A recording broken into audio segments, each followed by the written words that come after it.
Hello, good afternoon and welcome. This is GB News on TV, online and on digital radio. I'm Nana Akua. And for the next 2 hours, me and my panel will be taking on some of the big topics that are hitting the headlines right now. This show is all about opinion. It's mine, it's theirs, and of course it's yours. We'll be debating, discussing, and at times we will disagree, but no one will be cancelled. So joining me today is author and broadcaster Christine Hamilton, also broadcaster and journalist Danny Kelly. Before we get started, let's get your latest news headlines.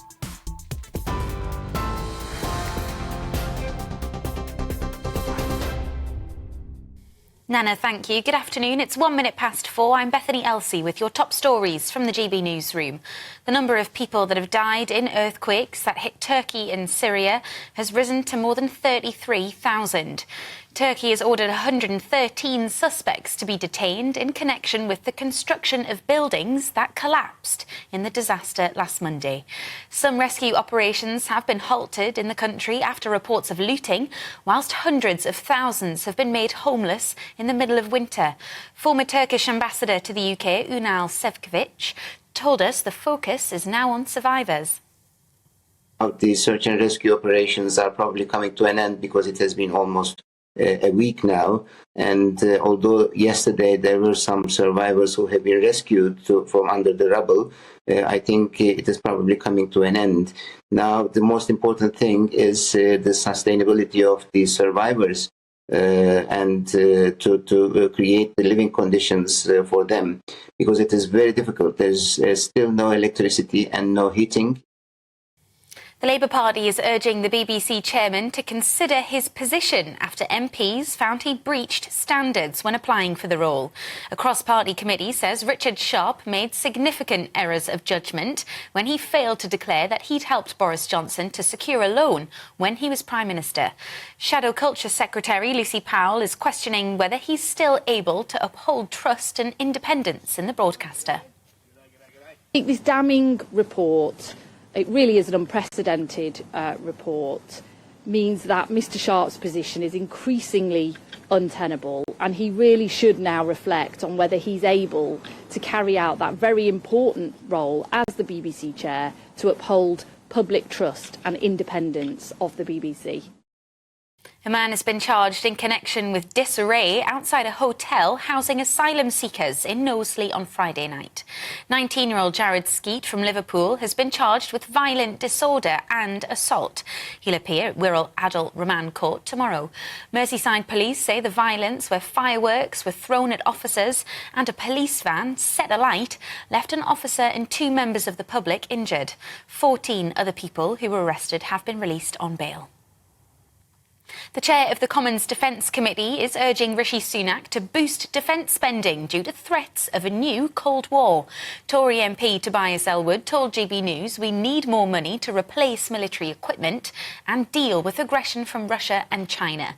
It comes after reports that some NATO allies are concerned about the UK's military readiness.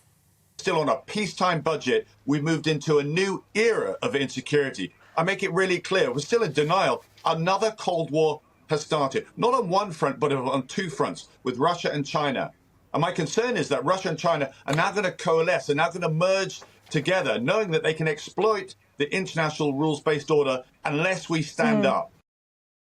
The brother of murdered 2-year-old James Bulger says he'll never forgive the killers 3 decades after the crime.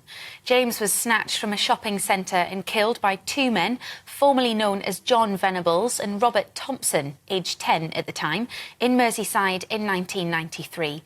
John Venables is currently behind bars, and Michael Fergus says he should stay there to give justice for James. The search for missing mum Nicola Bulley is now on its 17th day as police continue to investigate. Today, yellow ribbons with messages of hope have been tied to a bridge over the River Wyre near to where Miss Bulley was last seen. She disappeared on the 27th of January while walking a dog shortly after dropping her 2 daughters off at school. Lancashire Police says it's keeping an open mind in its appeal for information. Workers at Heathrow Airport are to vote on whether to stage fresh strike action after rejecting the latest pay offer. Unite says over 3,000 of its members, including security guards, engineers and firefighters, will begin the month-long ballot on the 17th of February. The union says the offered 10% salary increase amounts to a pay cut when compared to the rate of inflation. And Canada's Prime Minister Justin Trudeau says recovery teams are searching for the cylindrical object a US fighter jet shot down over the northwest of the country. The unidentified flying object is the third to be shot down by the US military in the past few days. It's believed to be similar to the Chinese surveillance balloon, which was shot down over the US coast a week ago. You're up to date on GB News. We'll bring you more news as it happens. Now, though, it's back to Nana.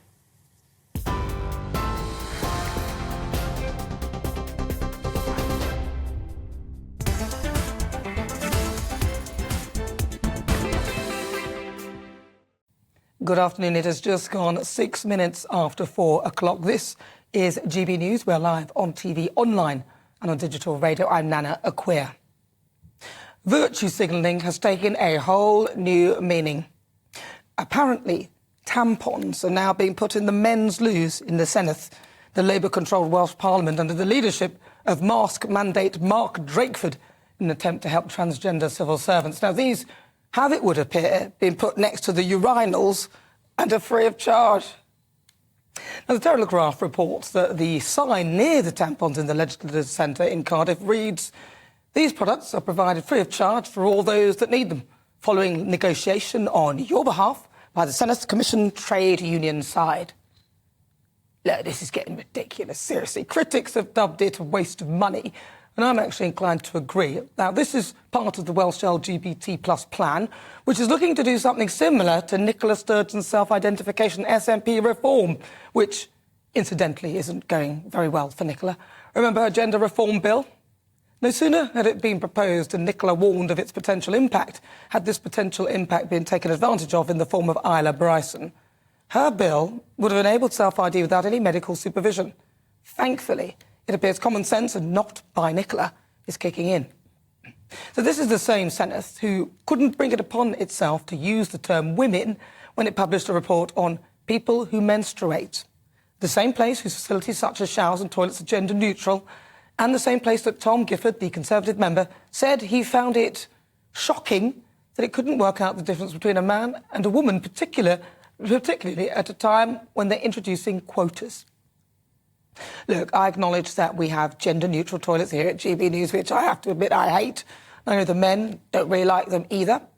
So I'm wondering who or what is behind this shift that is making both men and women feel really uncomfortable. Why are we pushing this direction of travel? I can't imagine a trans man would feel comfortable buying tampons in a men's toilet.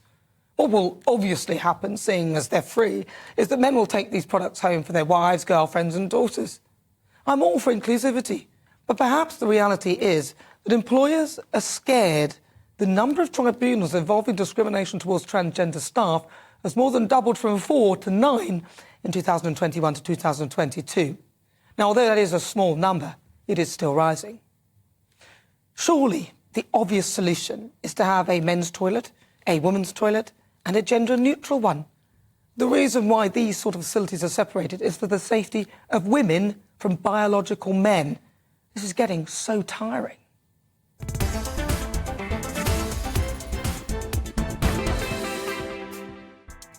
So before we get stuck into the debate, here's what else is coming up today. For the Great British Debate this hour, I'm asking, was leaving the EU the correct decision?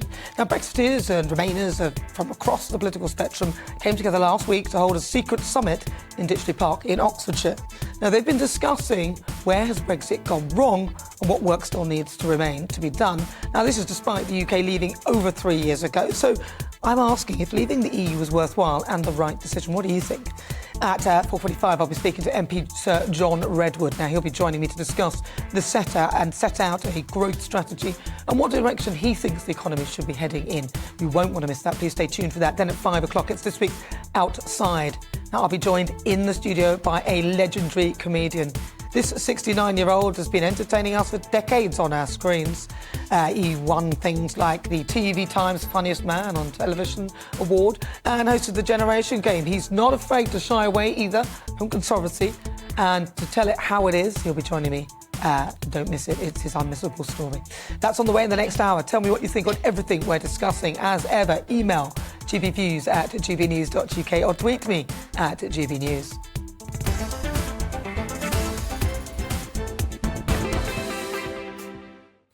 Right, let's get started. Let's welcome again to my panel author and broadcaster Christine Hamilton and also broadcaster and journalist Danny Kelly.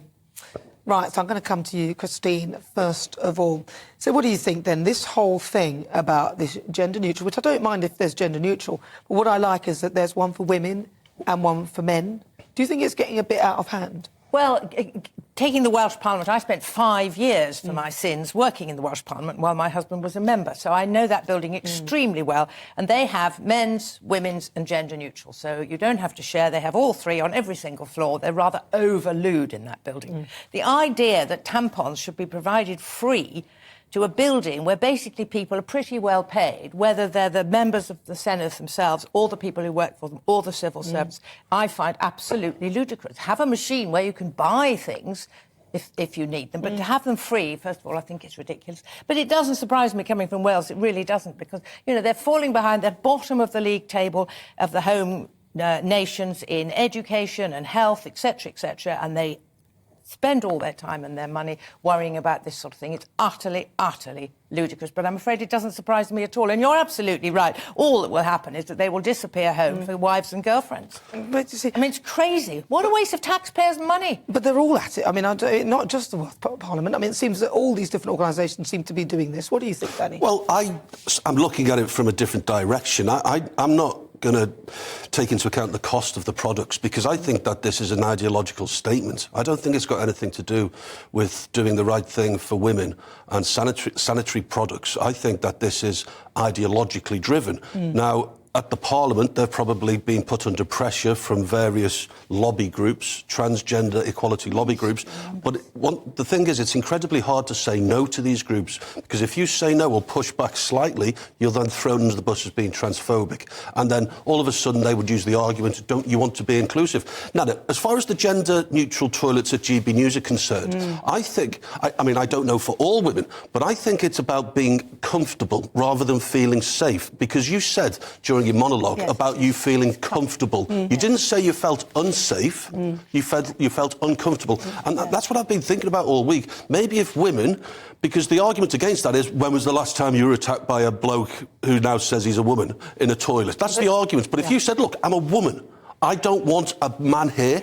He's not going to attack me, but I feel uncomfortable. But did you not see my last monologue? That's exactly what I said. It is for the comfort. But my reasoning and the reason why these facilities are separated in the first instance is for safeguarding of women. So the reason why certain things are male or female in that way is usually for safeguarding purposes. So, you know, so that, for example, in sport, the reason why biological men shouldn't really be against women in strength-type sports or combat sports is a safeguarding of women. So all my point there is that it's usually separated in terms of safeguarding, and that is the number one priority. But secondly, the second priority is also in terms of me feeling comfortable. I don't feel comfortable sharing my space with biological men when it comes to a women-only, or a space that actually women should. I mean, nobody take GB News, for example. Here we are. It's a rented building, so it's not. This isn't a policy decision by GB News, in case anybody thinks it is.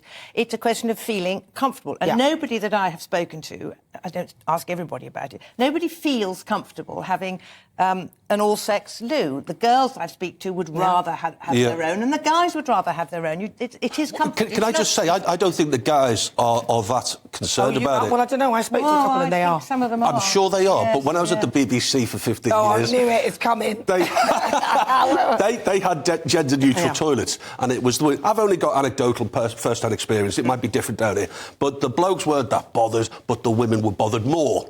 Maybe that's just my experience. I'm sure you're right. It concerns the women more. But if you come back to the point that these tampons were placed in the men's toilet for trans men potentially. I mean, I don't know if you've taken the hormones, whether you still have menstruate anyway. I don't know what the deal is there. But I can't imagine a trans man actually wanting to buy the tampons if a man comes out of the toilet, don't you think they'd feel uncomfortable anyway? They don't have to buy them; they just help I mean, themselves as from in the basket. yes, So but I it's mean, take terribly the term. discreet. It's a Nobody would know. statement. This has It's a nothing to do statement, with no. money. This is an ideological statement. Well, that's what we called it, a virtue signal. Yeah. Right, if you just It's join me, nonsense. welcome. You're with me. Nonsense. I'm Nana Akua. This is GB News on TV, online and on digital radio. After the break, it's time for our great British debate this hour, and I'm asking, was leaving the EU the correct decision? A secret cross-party talk was held this week in Oxfordshire, where Leavers, Remainers, diplomats and business experts all came together, my God, to discuss the issues of Brexit and what still needs to be sorted out. Now, has Brexit, for you, been worth it? What do you think? Was it the right decision? Stay tuned, find out.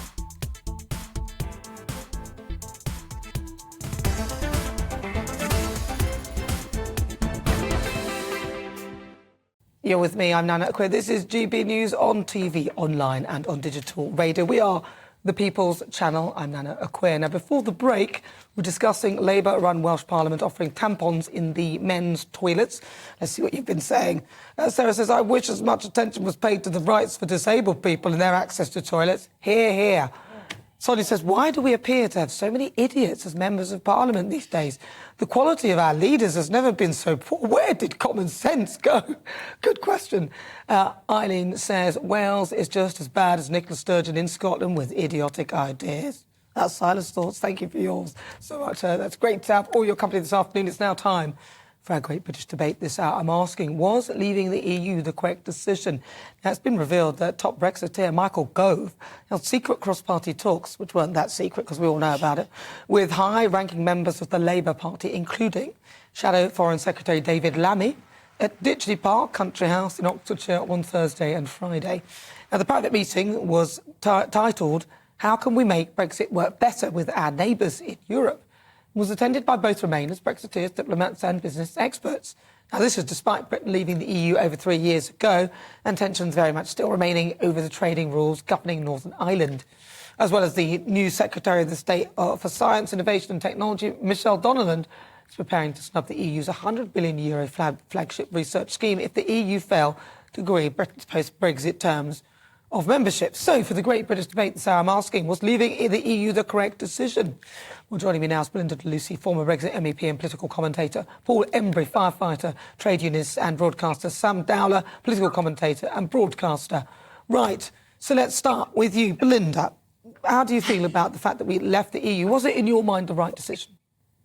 Absolutely, no regrets whatsoever. We voted, well, in 2016, it was a demand for constitutional change, not an economic one. And that's the most important factor in this. It is about the UK making its own laws. It's not about our politicians or our parliament being perfect. It's about them being accountable and having more transparency and people having more of a stake in the laws which they live under. I cannot understand this relentless fight by the establishment, by the majority of Westminster and our political and media class to stop the UK from governing itself. They want foreign interference in our domestic affairs, hence these secret meetings, hence these constant attempts to relate every single one of our woes to Brexit. Brexit just means self-governing. That's it. And we are self-governing. It's the Conservative and Labour Party that cannot use the tools and the inspiration we've given them. They have failed Brexit. Brexit hasn't failed us. OK, I'm going to come to Sam Dowler. What's your thoughts then? Brexit, is it the right decision? Of course not. It was a massive disaster from the get-go. I mean, we all know, for example, that Boris Johnson's £350 million bus was a lie. And, you know, and the fact that Brexit then was so close. Even GBNews' Nigel Farage said back in 2016 that if it was a 52%, 48% split, there should be a second referendum. Obviously, at the time, he was thinking, you know, that Brexit that Remain was going to win, but then it didn't. Then he piped right down after that, and then here we are with what a shocker! Secret meetings between both members of both parties, basically trying to sort out the mess that has been made. It has been a disaster, and I obviously understand what Belinda was saying. Like, you know, back then it was like, oh, well, I wish the EU would stop telling us, you know, not to have bendy bananas and stuff like that. What a disaster it's been since then. No one, and where are these huge trade deals that were going to happen? All we've done is made ourselves weaker. We're the only G7 country to have zero growth. It is a disaster. Well, I mean, some people would argue that wasn't the reason why they voted. Paul, what do you think? Well, look, there's an element of people who were anti-Brexit who are never going to be reconciled to Brexit, will always look for any excuse to describe it as a disaster. That's the kind of hyperbole that they use because they're desperate to prove themselves right. And look, the truth is, what did they say at the time in terms of Project Fear? In 2016, they said if we voted leave, there would be an immediate recession as a result of voting leave, an emergency austerity budget as a result of voting leave, rocketing interest rates, rocketing unemployment as a result of voting leave. Now, the truth is we have in the years later experienced some of those things, but no one can credibly argue that it was as a result of Brexit. Those things have been caused in large part, inflation, for example, as a result of the war in Ukraine, the economic crisis that we're facing, as well as mismanagement of the economy, has been caused by the lockdown affecting the pandemic and so on. So, people on the anti-Brexit side are always going to trot out the excuse that what we're experiencing now in terms of the economy is down to Brexit. That's just not borne out by the evidence, and they should be more honest in their assessment of it. So, I mean, look, the thing is, though, I mean, we've got, what about people like David Lammy? I mean, what do you think of this idea, though, that there was this meeting? It's 3 years late, in my view, but there was this meeting now, finally, of them actually discussing how Brexit can work. Belinda, do you think that Brexit can work? Because, I mean, at the moment, it is a mess. Even those of us who I voted to leave, I'm not seeing this being handled very well. I thought that if our Parliament controlled things, that they'd do a good job. But right now, they're hashing it up.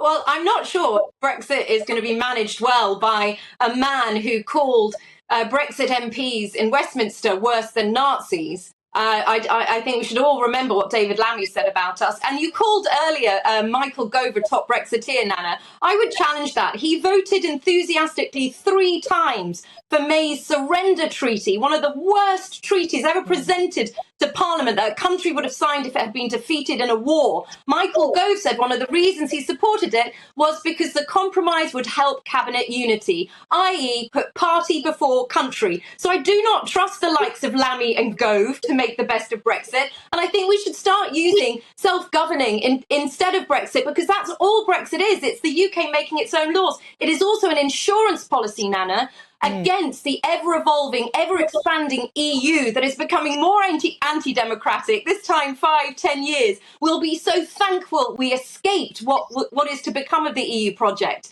So it's an insurance policy as well, but I don't trust Gove or Lammy to manage Brexit whatsoever. Who do you trust then to manage it? Because so far I'm not seeing any of them. Do you trust Sunak, Belinda? John Redwood. I mean, the pickings are very, very, very slim. I think you have him on later on in the show, and he actually tweeted out today that he was concerned that, these meetings weren't about Brexit opportunities. They were more about, damage limitation. And there are a handful of Tory MPs that are fighting for Brexit. But what the big question is why is the establishment so against the UK making its own laws? And it's because it doesn't trust the people. They don't like how we vote. They don't want more democracy for us because we vote the wrong way. This is why the people must protect our stake in the laws we live under more than ever now. Well, what do you think, Sam? Because what she's saying is that people, we're not trusted. The public aren't trusted, which is why actually the government don't want to do what we want. Yeah, but we were the ones that voted for Brexit, whether it was lies or not. And your other guest says, that people keep saying we should have remained. This is too late. It's done now, and nobody at the secret meeting is apparently even suggesting going back into the EU. But this is. Name me one good thing that has happened. I obviously agree with the war in the Ukraine and obviously the pandemic and lockdowns, etc. But nothing has come of it. Nothing's come. We've diminished on the world stage. We're pretty much an embarrassment. And this is simply to do with the fact that we decided that we thought we could do better going on our own, and we have not. We should be in the EU, leading from the front. Not you. You don't lead from the back. This is it's appalling behaviour. I mean, I want it to work. I want Britain and the UK to be stronger, but this just doesn't seem to be happening, and no one seems to have the answers. That's why these crisis meetings are happening. Well, I mean, the crisis meeting, I think, is important. Paul, what's your thoughts on this, then? Because Michelle Donnelly, she's talking about pulling out of the $100 billion deal if the EU aren't prepared to be more accommodating, because it's sort of, everyone wants this. I think it's the Horizon project that she was talking about. What do you think of that? Do you think the EU are kind of using these things to kind of punish the UK for leaving? Well, very possibly. I was enjoying Sam listening to his liberal catastrophizing, because they think the whole thing has had a catastrophic effect, and, they're almost hysterical in their analysis of it. And this catastrophizing, I think, is not particularly helpful to the debate. And I think what Sam and people like him have got to understand is, look, what happened in 2016 was a genuine democratic revolt by voters in this country, mainly working class voters who feel that a tenured establishment, both in Europe and here, tenured liberal establishment in the main, had been completely impervious to their concerns and their demands, and had complete disrespect for their lives, and didn't particularly want to associate with them. And what that was in 2016 was a warning shot across the bow, both of the EU and of the UK government, the UK elite, saying, look, we're not prepared to be treated like this anymore. We've got the power at the ballot box and in a referendum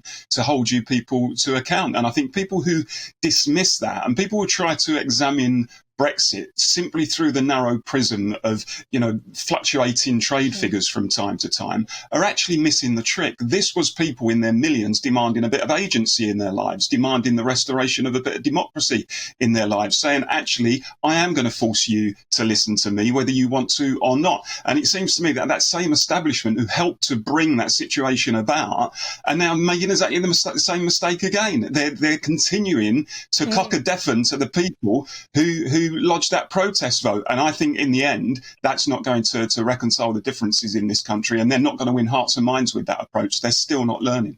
Sam Dowler, he's addressing that pretty much to your point, really. Come on. How is it democratic when it was pushed over the line by lies? Exactly, that's not democratic at all. I'm sure people wanted to give a boo to Brexit or to the MEPs, but it was pushed over the line by lies, and it was so close. And then here we are reaping the rewards of which there are none, and we are in a worse state than we were before. It's all very well to say at least we can make our own laws. Well, good luck having your straight bananas now when we can't even afford to buy them in the shops. Nana, this is so insulting to the British people. It's the same kind of, you didn't know what you're voting for. You people are a load of thickos, and you believed all these crazy lies. We didn't know what we were voting for. Arguments on both sides, to be honest. And it was up to the people. I did a master's in EU law at the time, and I feel like I'm no expert, but I'm quite qualified to see the difference between a country self-governing itself and outsourcing its powers to a supranational government. That's all it was, Sam. Well, that's what it was. I'm talking about bendy bananas. Yeah, well, see, Sam's talking about bendy bananas. What I would say, if Sam and people like Sam think that the reason that so many millions of people in this country voted to leave the European Union was simply because of something they read on the side of a big red bus, then you do not understand your own country, and you do not understand what's been going on in this country. I'm going to have to leave it there. I have to leave it there. People didn't listen. We don't believe anything the politicians say. We vote with what we think. Listen, thank you very much for your thoughts, Sam Dowler, political commentator and broadcaster, Belinda de Lucy, former Brexit MEP and political commentator, Paul Embry, trade unionist and broadcaster. You're with me. I'm Nana Akua. This is GB News on TV, online and digital radio. After the break, we'll continue with our Great British debate this hour. I'm asking, was leaving the EU the correct decision? You'll hear the thoughts of my panel, broadcaster and author Christine Hamilton and broadcaster and journalist Danny Kelly. Then at 5 o'clock, I'll be joined in the studio by a legendary comedian. He ran his own show for 5 series and starred in high-rating TV sitcoms Up the Elephant and Around the Castle and Home James. He also has a history of entertaining military personnel, which includes 5 trips to the Falklands. You won't want to miss that. That's on the way. But first, your latest news headlines.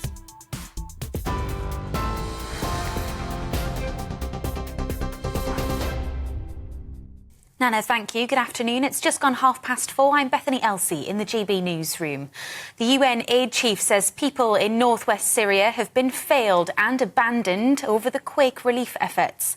Martin Griffiths is visiting quake-hit areas in Turkey and Syria this weekend. Officials there say more than 33,000 people are now confirmed dead from the quake on Monday. Griffiths says the war-torn country of Syria has been an added challenge for the aid workers, that he is now focused on addressing it.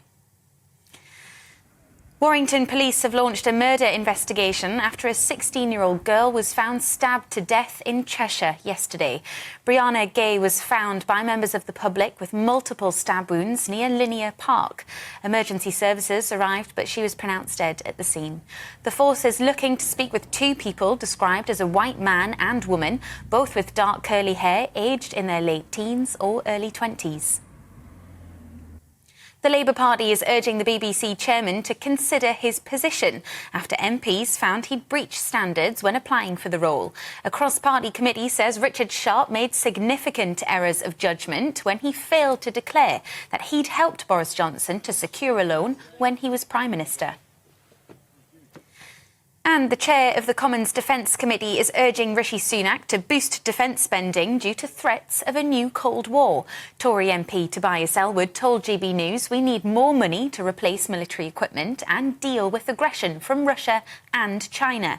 It follows reports that some NATO allies are concerned about the UK's military readiness. You're up to date on TV, online and DAB+ radio. This is GB News. Nana will be back with you in just a moment.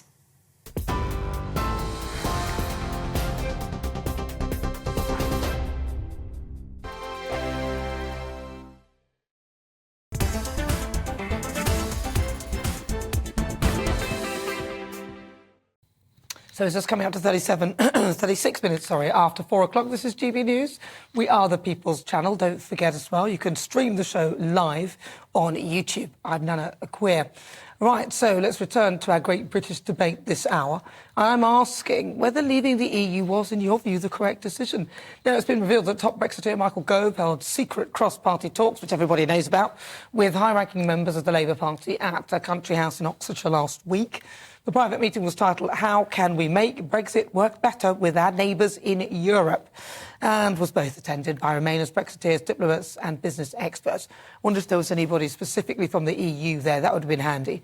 Now, this is despite Britain leaving the EU over 3 years ago, and tensions very much still remaining over the Northern Ireland Protocol, and, of course, the UK preparing to snub the EU's €100 billion flagship research scheme if the EU failed to agree to Britain's post-Brexit terms of membership. So, what do you think? I'm asking, was leaving the EU the correct decision? Let's see what my panel make of that. I'm joined by author and broadcaster Christine Hamilton, also broadcaster and journalist Danny Kelly. We'll start with you, Danny. Do you think, first of all, I'm presuming you voted to remain? Let me tell you, I have kept this top secret. Everybody I know thinks I voted Brexit, and I'm not going to try and persuade them any differently. Okay. Going back to if the devil cast his net, you got David Lammy, you got Michael Gove. David Lammy in 2000, and I think Belinda alluded to it.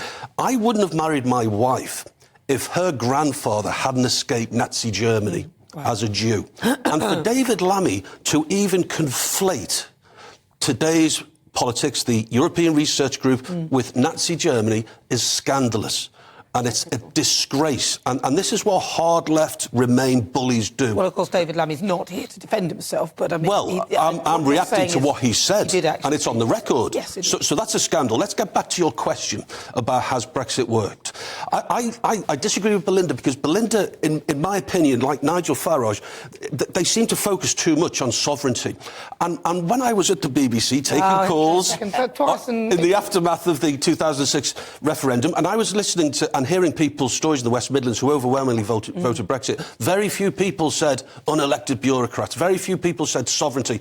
The overwhelming majority of people who voted Brexit was because of unfettered immigration. So politicians focus on sovereignty, but I think they lose a little bit of attachment to the overwhelming majority that voted because, in my view, because of unfettered immigration. Has it worked? It's too early to say. Some people would call those people who voted that, because that's what we were all called. We were all called racist, weren't we, for doing that? Yeah. But actually, I think it was more the result of what unfettered immigration did. So more the fact that it drove wages down. Correct. Which meant that the indigenous population, so those who actually live and reside in this country, wouldn't take the jobs that were on offer because suddenly the wage was lower and they couldn't actually afford to live.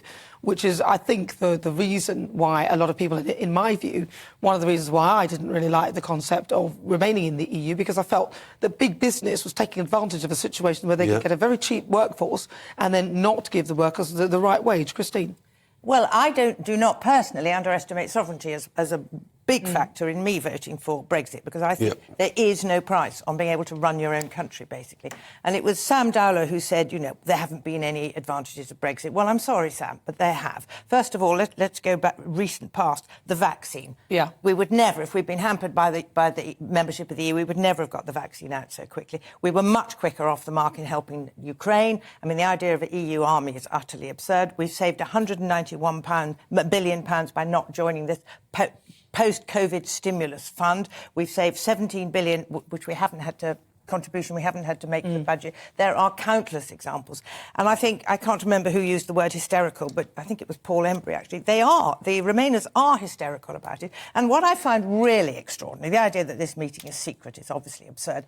Why does the government, which is still in power and had an 80-seat majority within living memory, why does it feel the need to meet together with all the shadow people? Why do they need to talk to David Lammy? What sort of wonderful light is he going to throw on what to do? To me, it seems indicative that the government know perfectly well that they're not going to be here for very much longer, so they'd better start talking to the other side.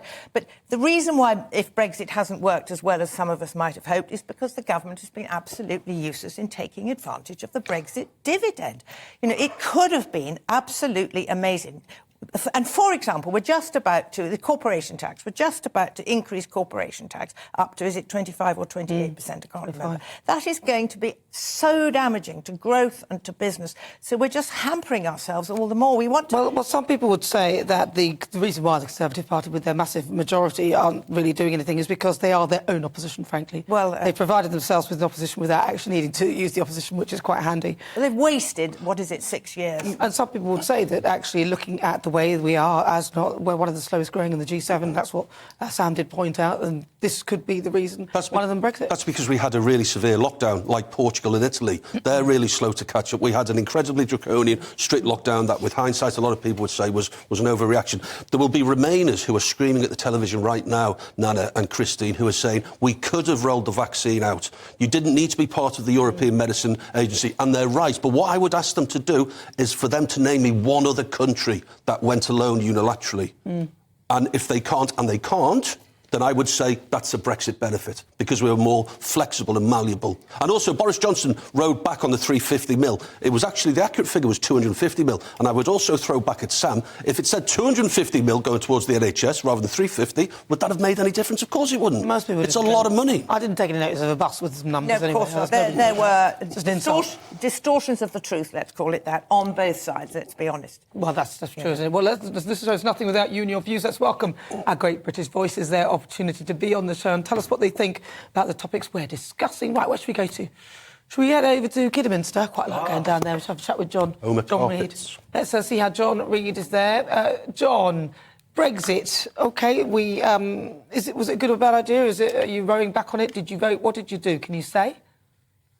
I know. I voted to come out because I thought this was the best thing for our country. And I still think it's the best thing for our country. I would say I don't think this government have done the exit particularly well. The arguments over Northern Ireland are just ridiculous, aren't they? But, yeah, I think they're heading in the right direction. If only they'd get a move on and sort it. For once, I'm in 100% agreement with Christine. Not always, but I am today. No, I thought you were going to say totally the opposite. John Reid, always a pleasure. John Reid in Kidderminster, thank you for your views. He's our great British voice. You're with me, I'm Nana Akua. This is GB News on TV, online and on digital radio. After the break, I'll be speaking to Conservative MP John Redwood. Now, he's been an MP since 1987 and will be joining me to outline the direction he believes the economy should be heading in and what his visions are after this short break.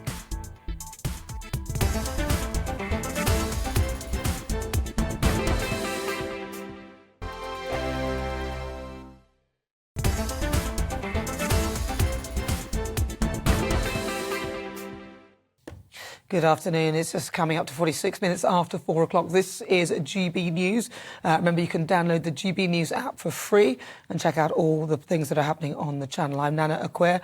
And as we move on, as the government continue to battle lower inflation with rising interest rates and strikes appearing to hammer the majority of the public sector, the Prime Minister and Chancellor remain adamant that the highest tax burden since the Second World War, as well as the plans to increase corporation tax in April, is still the right direction to begin to grow the economy. But how should we grow it? What do you think? So joining me now is Conservative MP for Wokingham, Sir John Redwood. John, thank you very much for joining me. OK, now I just want to ask you your thoughts on this current rate of taxation in this country and what you think about the direction that we're heading in. Well, it's far too high. We need to get tax rates down and grow the economy so that we grow the tax revenues. I'm afraid this government is getting tax all wrong. All the evidence from the past shows that the Conservative governments that were brave enough to cut income taxes and cut company tax rates grew the economy and, above all, grew the revenues far more than if you kept the rates at very high levels. And that's what they've got to do again. I'm delighted that the Prime Minister and the Chancellor are now saying they want a growth budget. That was the first argument we had to win with them. They're right about that, but they now need to will the means as well as the end. And the means does require substantial reductions in tax rates, particularly on business, investment, the self-employed, and on energy, because we're very short of capacity in this country. We're not making enough things, we're not growing enough things, we're not doing enough things. Now we're out of the EU, there should be nothing stopping us, but at the moment, Treasury taxes are stopping us.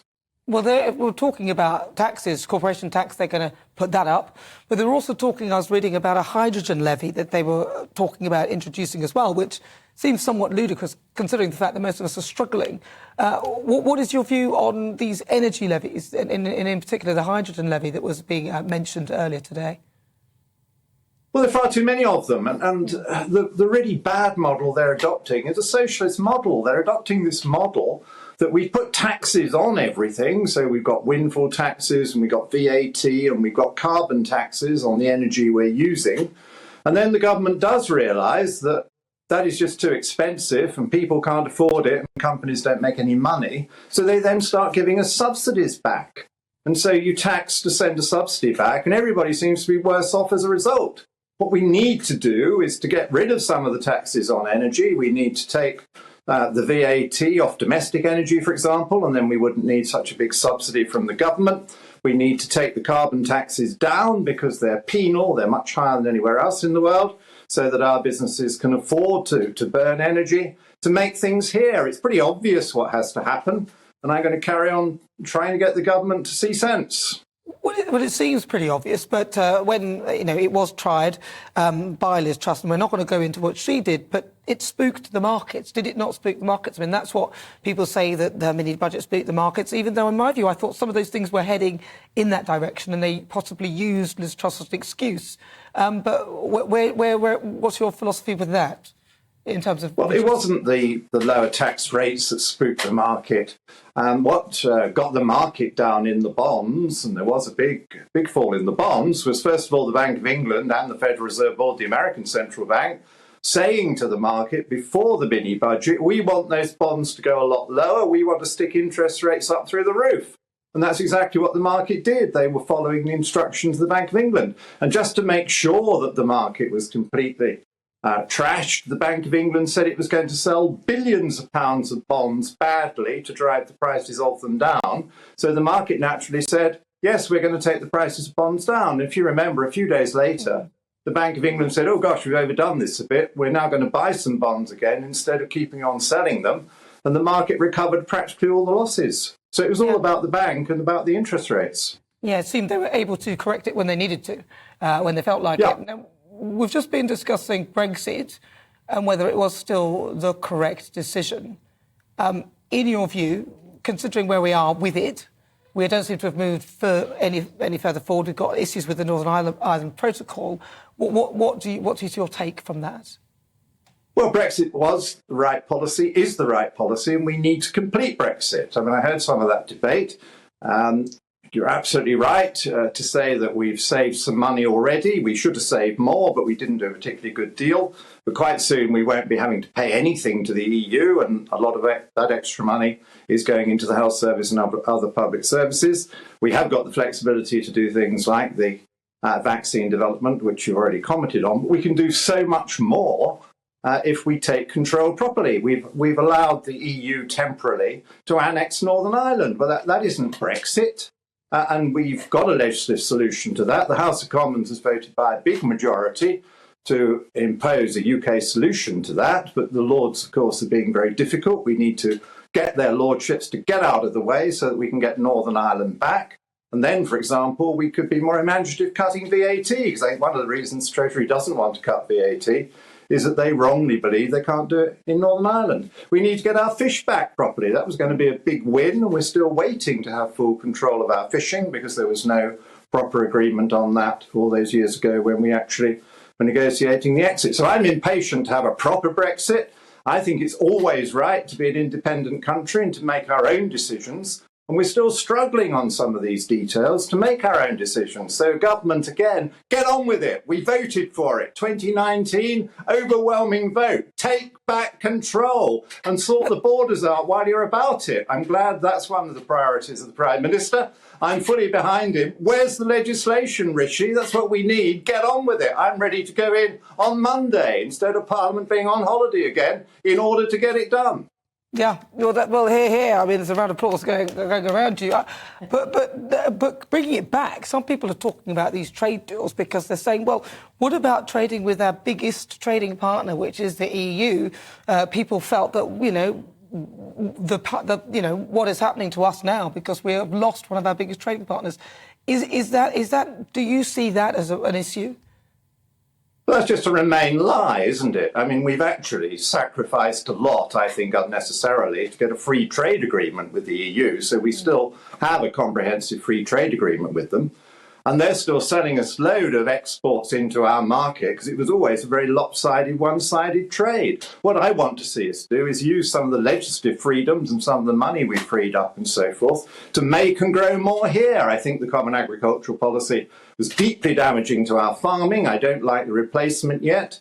We could make the replacement a lot better. We should be using our money to support our farmers to grow more of our own food, and that would be a great Brexit win. A lot of people would like to buy more good value British food, and a lot of people would like to cut the food miles. So again, government, get on with it. Have a farming policy that works for us. You would think they would. I'm not understanding why they're so stifled. But what about immigration? You talked about the migration issue. You gently touched on it. A lot of people are saying, well, because of the fact that we've left the EU, it's actually more difficult to return people back. We had an agreement before where we could return people back to France. And now, because of Brexit, this is one of the reasons that is causing the problem. Well, that just isn't true, is it? We weren't returning lots of people to France. And of course, under the EU membership, we had to accept everybody who came over, whereas now we can decide who to welcome in from the continent and who not to, legally. So we need to use that power. But you're quite right that the thing still isn't working properly. And we've now heard from the government they think they need further legislative change, which is why I say, fine, I and my friends have put some suggestions on how you could do that in a civilised and sensible way, a narrow, targeted way just to take control that particular problem. So why are we not doing it? Does it involve, very briefly, it's the last question, as I haven't got much time left, but does it involve getting out of the ECHR? No, it doesn't involve getting out of the ECHR, but what it does require is to set up a clear, fair system for handling people who would like to come to the UK, and to say that that particular law withstands any legal challenge from wherever it might come. Just as we had to do with prisoner votes, for example. We decided we didn't want prisoners voting. The ECHR said we should. We came to an agreement that we would make our own decision and we didn't have to opt out of all the rest of the thing. Well, listen, Sir John Redwood MP, thank you very much for talking to me. Much appreciated. Right, now just before we head over to Worldview, coming up at 5, it's Outside. Some would consider this guest the king of game shows and comedy. Keep guessing who he is. He'll be joining me later in the studio. But now it is time for Worldview. And earlier this week, President Zelensky gave a historic speech at Westminster Parliament where he thanked the UK for leading the way in Europe in providing aid to Ukraine. Here to talk about this is political commentator and Russia expert Danny Armstrong. Now, Danny, thank you very much for joining me. Zelensky's visit. Now, it's great to see Lindsay Hall given the hat. Thankfully, he didn't put it on. I thought he might. That was just as well he didn't. Talk us very, very briefly through what happened when Zelensky came and was there any sort of agreement that came out of that? Yeah, of course, Volodymyr Zelensky made a whistle-stop tour to the UK and to Paris and to Brussels. This is going to be a whistle-stop tour from me to explain it all. So, of course, yes, he did give that helmet over to Lindsay Hoyle and he gave to the King of Belgium a fragment of a downed Russian fighter jet. Of course, it wasn't very subtle what that symbolised. He wanted fighter jets. Fighter jets has been the buzzword for quite a few months now. He wants those F-16 fighter jets. He would do with the British Typhoon fighters. We understand that those US-made F-16 fighter jets are preferred to those British jets. But he wants wings of freedom. He wants something to protect the air over Ukraine. If we cast our minds back to a year ago when this conflict started, that's what Ukraine wanted. He wanted to close the airspace so they could protect themselves from those Russian fighter jets and Russian bombs landing on Ukraine. Now, that was something that was approached with a little bit of hesitation, a little bit of unsurety from the Western powers, because, of course, that would bring us into direct contact, as it were, with Russia. And that's the same thing that's happening now. The Western powers, of course, the EU, Poland, Germany, the US and the UK, which have been the biggest aid providers financially, humanitarily and, of course, militarily to Ukraine, have been hesitant on providing those jets because they don't want to extenuate the conflict in Ukraine. They do believe it will bring us into direct contact, as we see in Russia and Vladimir Putin, some of the rhetoric coming out of the Kremlin. They do believe they are at war with the West, at war with NATO, and that, of course, means with Western countries, with the US and the UK. So it looks like all this is just going to prolong the conflict and it's leading away from peace talks. But those Western powers are being very, very hesitant to provide fighter jets. We know that Poland, the neighbour to Ukraine, has their president Duda has said he is very hesitant. He needs to think about it. It's a big thing because it would exacerbate that conflict. Well, it could do. Danny Armstrong, thank you very much for your thoughts. That is Danny Armstrong, our Russian expert. Let's travel over to America to catch up with the host of the Politics People podcast. Let's hope he's got over COVID. He had COVID the other week. Let's see if he's all right. Paul Duddridge. Oh, you look all right. You're okay after COVID? I'm hanging in there. Oh, good, yeah. Good, hanging in there, yeah. Well, listen, talk to us about COVID. Oh, God. But hopefully it's going away. Talk to us about this UFO, though, apparently. It's shot down on American soil. Yeah, we are unable to send as many jets as I think we'd like to Ukraine at the moment, apparently, because we're busy shooting down Chinese weather balloons over Alaska at the moment. So in a joint military operation with Canada, we've now shot down 3 balloons. One of them is a Chinese spy balloon, and the other 2, still too early to say what they are. But over Montana, over the Yukon, we've been experiencing massive balloons that have been being shot down by US and Canadian joint air forces. And the beautiful thing is that the Chinese are going to the trouble, it seems, if they're correct that these are spy balloons, instead of just hacking into everybody's TikTok account, they are actually bothering to put a balloon in space to monitor everything and not use the satellites that they've already got there. Yeah, there you go. There he is. Well, you'd think that they would realise we could see them. We could see them. Well, let's move on. We can see them. Well, we can see them. They're up in the sky. It's like if you're going to very briefly as well. We've got about 30 seconds. Talk to me about Trump. He's back on Facebook, Instagram, and all the other stuff. Very briefly, 20 seconds. He's back. Yeah, he's got 23 million followers on Instagram. He's got 34 million on Facebook, and he's back now. And we can all now reconnect with our dear leader. And so, yes, he's been reinstated by Zuckerberg, and now he's finally back on all the big 3. But he's not using them. He's on Truth Social. So that's Trump this week. Well, listen, Paul, I hope you're feeling a lot better. That's Paul Duddridge. He's the host of the Politics People podcast. I can't wait to read all of Trump's tweets. Hopefully you'll start using them. This is GBNews, and more to come in the next hour.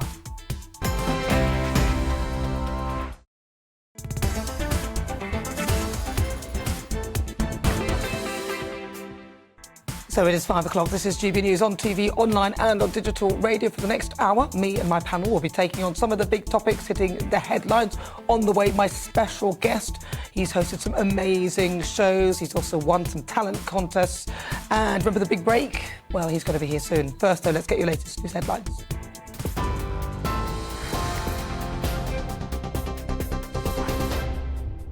So it is 5 o'clock. This is GB News on TV, online and on digital radio for the next hour. Me and my panel will be taking on some of the big topics hitting the headlines.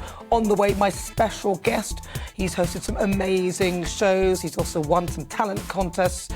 And remember the big break? Well, he's going to be here soon. First, though, let's get your latest news headlines.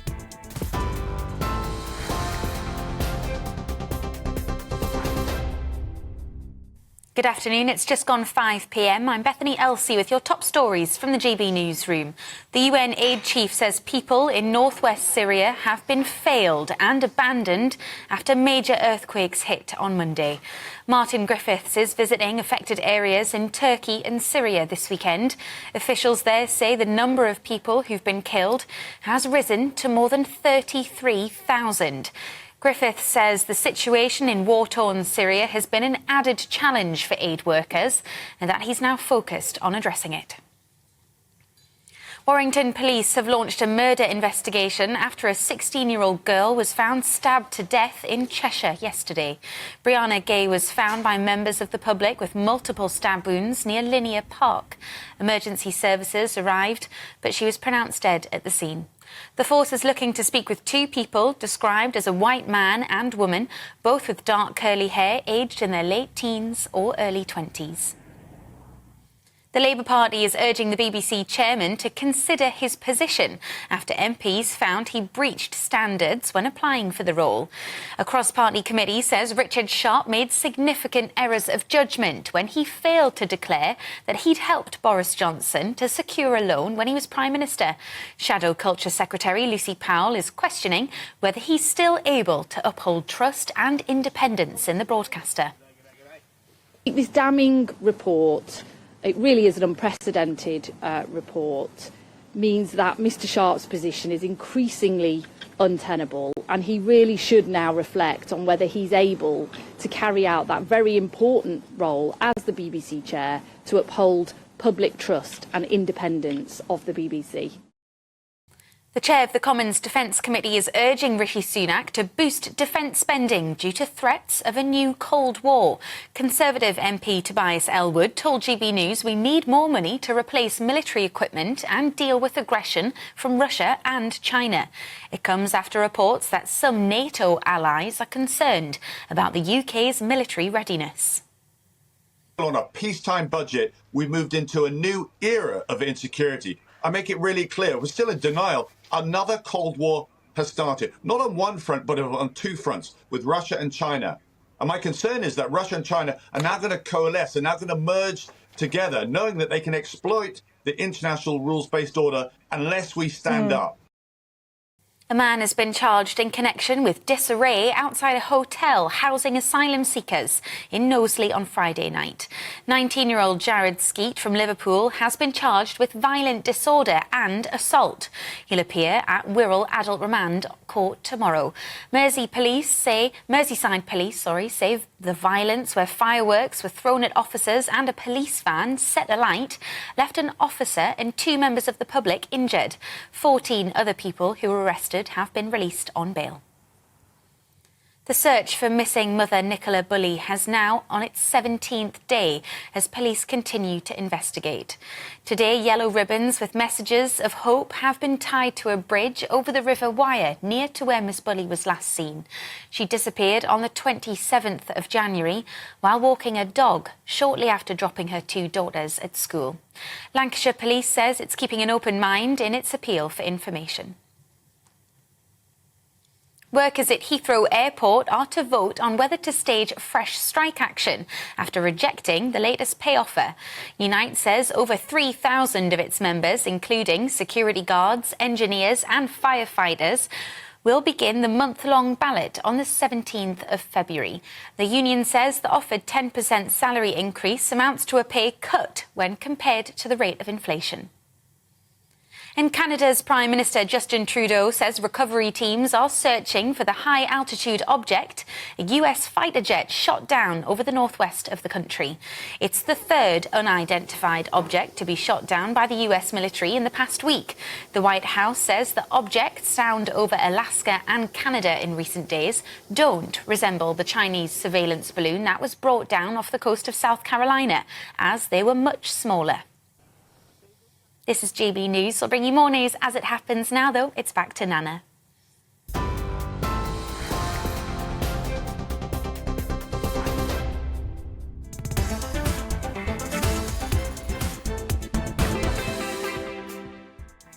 Good afternoon. If you just tuned in, where have you been? This is GB News on TV, online and on digital radio. I'm Nana Akua. It is fast approaching 6 minutes after 5 o'clock. Right, so for the next hour, me and my panel will be taking on some of the big topics hitting the headlines right now. This show is all about opinion. It's mine, it's theirs, and of course it's yours. We'll be debating, discussing, and at times we will disagree, but no one will be cancelled. So joining me today is author and broadcaster Christine Hamilton and broadcaster and journalist Danny Kelly. Still to come, each Sunday at 5, I'm joined by a celebrity, a former MP, or someone who's had an extremely interesting career, and take a look at life after the job. We talk highs, lows and lessons learned and what comes next on the outside. And today, I'm joined by a very special person. He was crowned the winner of Big Brother 13. This comedy legend is making his comeback in online streaming. Have you guessed who he is yet? And then it's time for my Great British Debate this hour. I'm asking, is hydrogen the way forward? With Energy Secretary Grant Shapps facing criticism from his fellow Tories due to a planned hydrogen levy, is now really the time to be focusing on net zero? As ever, email me your thoughts at gbviews@gbnews.uk or tweet me at gbnews.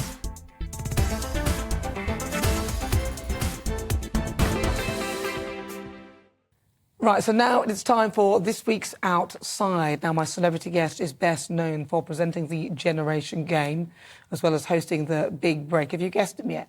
He's also appeared in reality TV programmes, including the 13th series of Celebrity Big Brother, eventually winning the show. Not only has our guest commanded the TV airways, he's also written 2 autobiographies, including The Full Monty and Close to the Edge. My mystery guest is currently the chairman of the British Forces Foundation charity. He was awarded an OBE for his services to the charity sector back in 2001.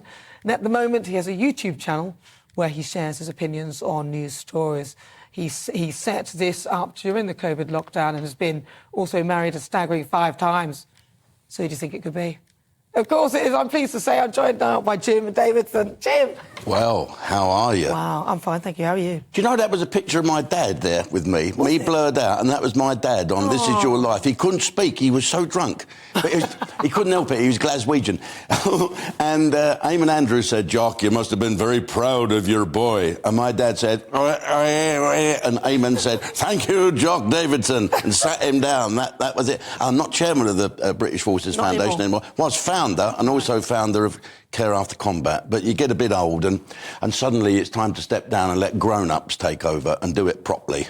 So, Jim, talk to me about your life then, because it's like this is your life, isn't it? It is. Where you sort of grew up, actually, that's my neck of the woods. South East London? Yeah, South East. So what was it like growing up there? Well, it was all right. We had a council house that, funny enough, was built by Italian prisoners of war that were held there. And it was nice. We had a little driveway, 2 bedrooms, little box room where I grew up, and a lot of people my age grew up in a box room in a council house, freezing with ice on the inside of the window. I was mixed race, would you believe? I had a Glaswegian Scottish father and an Irish Catholic mother, and all the arguments in my house were fantastic. And we grew up in...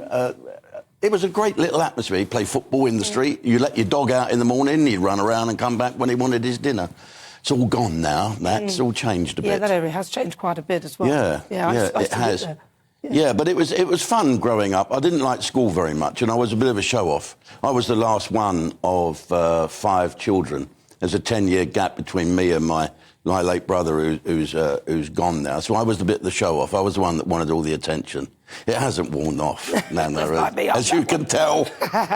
Now, where you were, was it quite ethnically diverse? No. Because really, was it most... Well, I went to school. There were 2 black guys at school. There was, what was his name? Can't remember his name. But my mate, my best mate with the black guy, we were inseparable. His name was Georgie Campbell. He ended up being a dancer in Starlight Express, would you believe, Georgie? Yeah. We played in the middle together in the football team. And he sounded exactly like me. And then about 4 years after school, I saw him in Lewisham, and he'd got the dreadlocks. And he was with another couple of black guys. I went, "George, how are you?" He went, "Me with me two brethren." Went around. And I said, "What are you talking like that for?" He said, "I'm with me mates, aren't I?" Fantastic. He put on an accent. Because in your career, you've been... I mean, there's one time where you did something with the BBC where you were criticised. You created a show, and one of the characters was Chalky. Oh, yeah. Well, do you know, it was because I used to do stories like that, growing up in a multiracial school sort of thing. And because you did accents, it was OK. You didn't do jokes about the person. You just did the accent. And I tried to make that... Someone said, "Oh, you mustn't generalise. Why don't you pick one person?" So I invented this character called Chalky. Never Chalky White, always Chalky. And he was always the winner.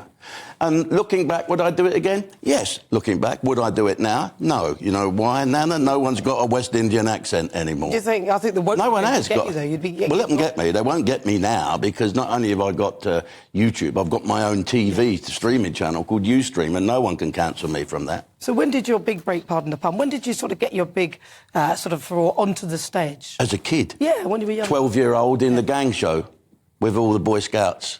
Leave it. That was 1966. I was a little kid doing impressions, and then played drums in a pub in Woolwich. Yep. And then went in a pub in Woolwich once, and the comedian didn't turn up, so filled with about 6 pints of lager, I was pushed on. And they said, "Well, you can do this." So then I went to a pub called the Black Bull in Lewisham, window cleaning. I know the one. Window cleaning with my mate Larry. And he said, "Yeah, the governor's looking for a comedian." I told him, "You'll do it." And he said to me from up north, he said, "So what pubs have you worked then?" And I just made a load of pubs up. I thought he won't know. So I went in and did my first spot on a Sunday lunchtime, 12 o'clock, not a soul in the pub at all. And I walked on and just twiddled and talked to the girl a bit. And then in came a load of guys of West Indian origin who'd been playing football. And that was it. That was my first audience. And we had a ball. It was great. And then he said, "You can do Saturdays and Sundays, you get 10 quid, but you've got to serve behind the bar as well." So that was it. That's fantastic. I was a professional then. Well, 1974. 1974, I was 3 years old then. You ain't that old, are you? Yeah, I'm that old, yeah. Really? 51. No. Oh, I love it. That's such a good reaction. I love that. Ladies and gentlemen, let's take a phone vote. You're fibbing. No, I'm telling you. You're 51. You knew that, Jim. We're same age as my wife and my daughter. Well, there you go. Then your wife. I've matched them up. They got someone to talk to when I'm miserable. Now, you went on... you didn't go on Opportunity Knocks. Was it New Faces? New Faces, yeah. You did New Faces. Now, you won it, didn't you? Or did I won it once, and then I won it the second time. Yeah. And then in the gala final, I was beaten by Roger de Courcy. He had a teddy bear, a ventriloquist. He's not been so well lately, Roger, so I wish him all the best. What wasn't Nookie Bear, was it? It was a little teddy bear. Not Nookie. It was called Nookie Bear. I loved Nookie Bear. Nookie Bear, that was it. Well, his real name was called Pooh Bear, and they had to change it. Well, of course, he's still here. He's battling at the moment. I think he's not particularly well. I don't know the details, and but he's a good old guy, and he was very, very good. He was good. And I worked with him before we did New Faces. But during that New Faces, I got spotted by Benny Hill. Would you believe? Benny Hill. Yeah, and he introduced me to a producer, and then I did a TV show. And by 1979, I had my own TV show, The Jim Davidson Show. 1980, top of the bill, London Palladium, etc., etc., etc. And then Thames Television, my own show. And then I got the sack. Me and Benny Hill got the sack overnight. Why? Wokeness. I think Ben Elton had proved you could be a stand-up comedian without being funny. And then it all changed. Life changed. And so that was it. I did all right, bought another boat, got another wife. And then my manager came in and threw a cassette down the old VHS and said, "The BBC want you to do that." I said, "What is it?" He said, "Some rotten show about snooker." And that was Big Break. Big Break, yeah. Yeah, and then halfway through Big Break, a man came in and said, "Bruce Forsyth's gone sick. Can you stand in tomorrow and do the Generation Game?" Generation Game, yeah. So I did. Went in and did it. I wasn't very good, but it made Bruce get better really quick. I bet it did. He came back. I bet it was that you were actually very good. And that was it. I did that and then left that as well. And I thought, well, what am I going to do with myself? I still work live a lot and pack places out. But I wanted to be able to produce TV shows. So what I formed was very, very similar to GBNews. You do the news, and we're very similar, but we do jokes. Jokes, comedy, Freddie Starr, Jethro, Chubby Brown, all the people you won't see on mainstream TV. I've now got, so I'm a TV mogul. Well, you've got your own. So if it all goes wrong here for you, get an act and come over to us. I've thought of one already, actually, so I've got a good one. Yeah, I've got a good one. I could do a good one. Now, I wanted to ask you about this U-Tree, because where were you in your career when that sort of... Operation U-Tree. Operation U-Tree. Do you know what? It's really funny. Looking back now, I went on stage once when it was all going on to the Jim will fix it theme with a Jim will fix it badge around me, the irony of it all. Oh, yeah, I see. And I used to do a whole routine about it. And someone said, you want to be careful, they'll come knocking at your door one day. And one day they did. And this was before you were supposed to go on Big Brother, weren't you? And then you... Yeah, they were all camped outside my house. All loads of people. I said, what's up? You were on your way, weren't you, actually, to Big Brother? Well, when I got arrested, I was, but they were all outside my house for ages and ages and ages and waiting. I remember coming round the corner, I'd come back from the Co-op, and there was a live TV thing there. Oh, the shame of it. I threw the Co-op bag in the bush. You can't be seen something there. I pulled out my Waitrose bag.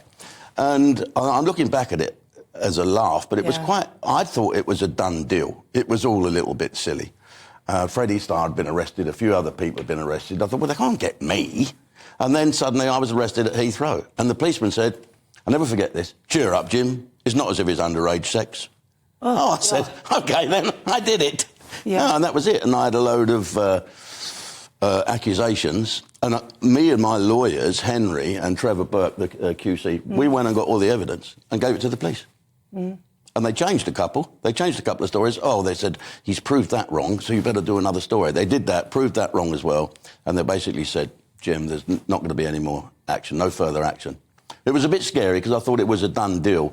And I thought that the public, although there's ones that say, oh, no smoke without fire, I thought the public thought enough is enough. You know, Jim, no. And I never had the need to do that, I didn't think. I was quite thin and nice. And of course, you weren't charged at all. And they no, I wasn't charged, no. All the charges, anything. And people said you should sue the police. No, the police were doing their job. Yeah. The police did a good job. Well, because a lot of people, when they get through that sort of situation, it kind of destroys their life. Because it has the potential of destroying your life, doesn't it, that kind of investigation? It's changed me a bit. I bet. I've sort of become a bit logical, especially with arguing. If you say something to me and then you say, you said this, no, I didn't say that. So I don't like being accused of something I haven't done now. That's really... knocks me stomach up a bit. Yeah, nobody likes that. For me, I've been accused of something I haven't done. So now you've done all this. Did you imagine that your reality would be this big? I mean, my dad, when I show my dad the picture, I go, oh, Jim Davidson, he loved you. My dad loves you. Well, at least it's not your granddad. No, people come up now, oh, sign me arm for my dad. But in your mind, though, what do you think? Do you think, wow, I mean, you have achieved so much.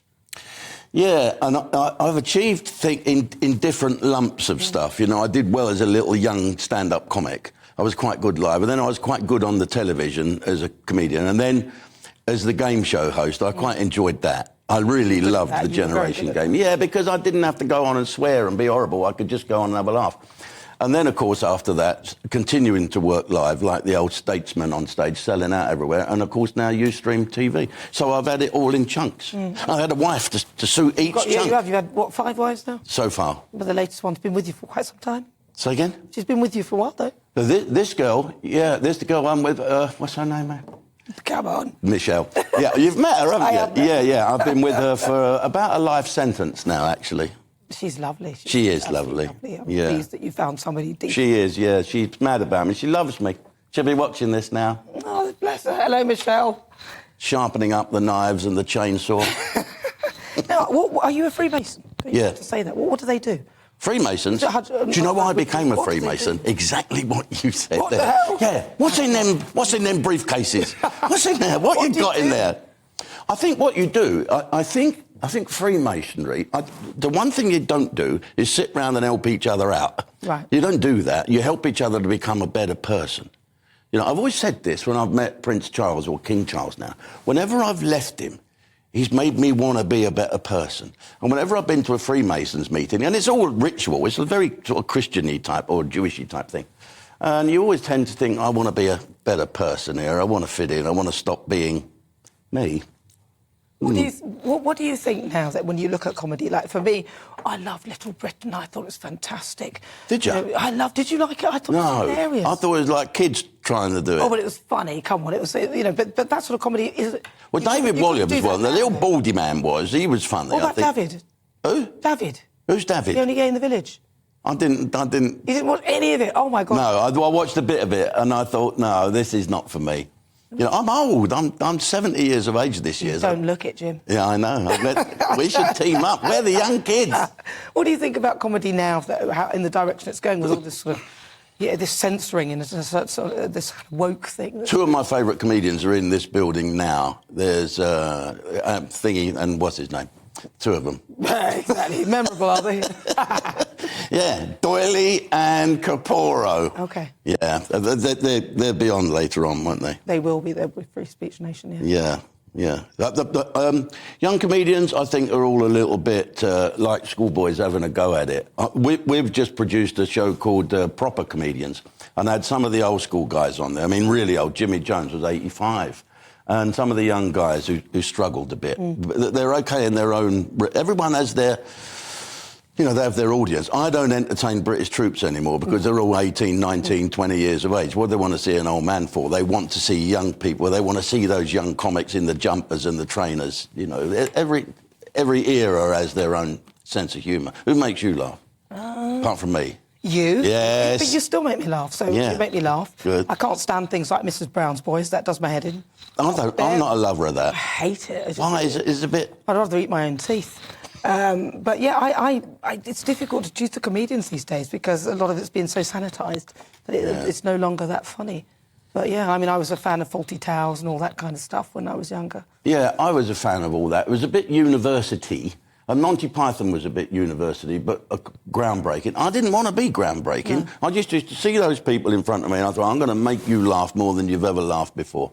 And that's what I still try and do. I don't think any comedian in their right mind sets out to offend. No. I think offence is taken rather than given. Some people set out, come on then, offend me. Oh, you said that. You know, they're waiting for it, aren't they? You said that, you said this. Yeah, I think you should be able to say what you want, really. Within certain boundaries. I think you ought to edit yourself. There is a way that you think, if I say this, it's going to upset someone. So talk to me about Ustream then, because this is the big thing that you're doing at the moment. Which started with me and a camcorder in the back garden during lockdown. I was so bored, I just started ranting and raving about the news. So I'd watch your show and then I'd go and take the mickey out of it. So I did what you want to do with some of the... Where it's so ridiculous. You do it sometimes. I've seen you do this. You don't need a script writer, it makes itself up. And then me and my mate Robert Garofalo decided, right, we'll put it out and see if we get subscribers. We had 3,000 subscribers in the first 3 months. Then we thought, I'll tell you what we'll do, we'll have a proper TV show. So now we're on an app, you can get us on the mobile phone, on the thing. And by the end of this week, we'll be on all the televisions with the Ustream app. So when people have finished watching GBNews, which we have on all the time at home, I have to tell you. Especially when you were on. Get out of it. And my granddad loves you. Oh, really? And, and so that's it. You can flick over and see a little bit of comedy. Well, listen, Jim, I shall be watching that anyway. Good. Maybe one day I'll be on it. Yeah. I've got to read what she's really written about me. Handsome old chap. Well, that'll do, Nana. Yeah. Well, Jim Davidson, thank you so much. Thank you. I'm going to go and see Scott Caporo now. Lovely. Thank you so much. That, of course, is the incredible Jim Davidson. He's a comedian. He's a TV personality. He is a legend.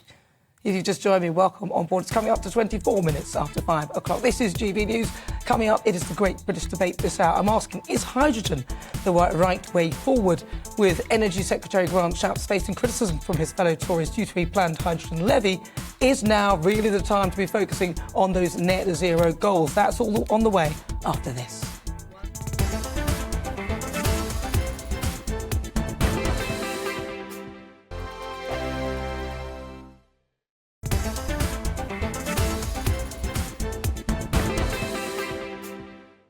It is 27 minutes after 5 o'clock. This is GB News. We are the People's Channel. I'm Nana Akua. We're live on TV, online and on digital radio. And it's time now for our Great British Debate this hour. And I'm asking, is hydrogen really the right way forward? Energy Secretary Grant Shapps has faced criticism from his fellow Tories due to a planned hydrogen levy. Now, the plan is actually in line with the government's current net zero strategy to reduce the UK's carbon emissions to zero by 2050. Now, this levy would be in addition to the current green levy, which adds around about 8% to energy bills in order to fund energy-efficient schemes.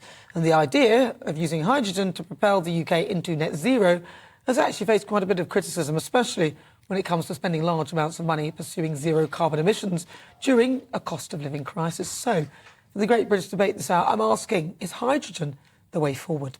Well, I'm joined now by former Chief Executive of Energy UK, Angela Knight, and Director of Car26, Lois Perry. Well, I can start with you, Angela. Angela, so hydrogen, talk to me. Is it a good energy, and why is there this great pursuit towards it? Well, hydrogen's got its part to play. There's no two ways about it. Hydrogen's already used quite extensively in pharmaceutical industries, for example, petrochemical industries. And so to look to use hydrogen or indeed produce hydrogen in a cleaner way than we do at the moment, because right now we produce it from methane and you've got a lot of carbon there that comes out of the back. So to do it other ways through electrolysis of water does make sense. It also is eminently possible to start putting some hydrogen in, for example, the gas maid for heating. And perhaps one use of hydrogen which does need some more work done on it is hydrogen powering particularly lorries. But I don't think we should think that this is free or cheap. It's like just about everything in this area. It's going to cost money. And, you know, I keep on saying that, fine, I'm up for any of these initiatives, but the first thing that needs to be decided is who pays, how much, and for what. Now, the actual, what are the outcomes? What are the net? Sorry. Lois. Well, I think the answer to that question is the people that pay. The people that pay are us, you know. Hydrogen doesn't exist naturally. It doesn't exist in nature. It has to be created. It's very volatile and it's very corrosive. And the only way that it can actually be stabilised, bizarrely, if you put it onto the grid for using gas boilers, which have been converted, is to actually add gas, which is a completely pointless exercise. The amount of energy that's used to create hydrogen is actually the same as what you get out of it, or in fact, it could be a little bit more energy. It's completely pointless. We have lots and lots of natural gas. We have lots of resources all around. But the main thing that I'm concerned about with this is it's just another racket, isn't it? We've got Lord Debon being talked about in the Daily Telegraph, today, about the questions over him advising government on net zero laws and then advising investors in terms of subsidies and in terms of renewables where to put their money. Surely there's some sort of thing going on there. That's not right. That has to be looked at. Well, I mean, obviously he's not here to defend himself, and that's all speculation. So we can't really, you can't verify that is it. But, some people would look at that and think it does feel like there's a lot of money knocking about for lots of these sort of almost harebrained schemes. Yeah. Is Lois correct in saying, Angela, that hydrogen, when you put it in, you get very little out of it? You have to put the same amount of energy to get very little more in the terms of return. Is that correct? It rather depends how you look at it. I mean, absolutely correct. If you say, right, I'm now going to create hydrogen, I'm going to use methane to do so, whereas otherwise I would probably have been using that methane, that natural gas, in a boiler, then the answer is yes. But if we take some parts of the country, and let's have a go at Scotland, perhaps, where they've got an awful lot of wind, and sometimes, that wind is producing electricity which isn't needed. So what is happening then is those windmills are being switched off. Now, if you kept them running and you use the surplus electricity for the electrolysis of water, which gives you hydrogen and oxygen, and then you stored the hydrogen, then you're into a different sort of system. We are substantially far away from getting there. Right. What I do think needs to take place is that some of these experimental processes need to be properly looked at, and in conjunction with major users, major parts of the industrial firmament, because they can actually both contribute to the payment of it as well as test the validity. But isn't look, I agree with everything that you've said, but isn't the whole argument really that this is completely pointless, because we should be using our own natural gas, which is the absolute best and most energy efficient way to use energy, to create energy and to create electricity. When I interviewed Lee Anderson for my YouTube channel, Cartman 6 YouTube channel recently, he said that he was very concerned that the civil service could be that could be holding us back in terms of our energy independence because they might have relationships with renewable companies. Why aren't we fracking? Why are we subsidising all of these, quite rightly, harebrained schemes? That's a good way of describing it.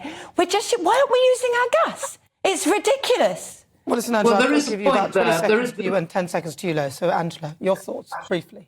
Yes, you see, I would run a proper fracking experiment as well. I use the word experiment simply because, not to mean something small, but to mean something that's done under proper controlled manner. Because, fracking, we're clearly sitting on the gas. Whether or not we can get it out sensibly, I do not know. Okay, but that's too much fracking. happens in this argument without people briefly, actually finding out Angela, what can be done. Angela, very briefly, hydrogen, though, is it a goer, yes or no?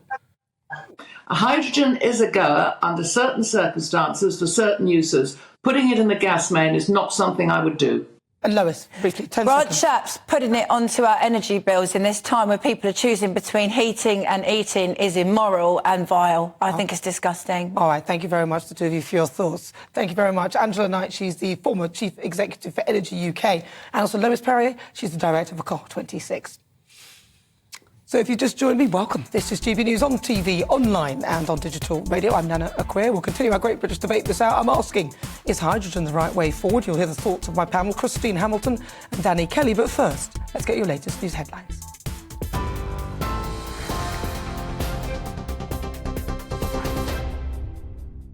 I'm Bethany Elsey with your top stories from the GB newsroom.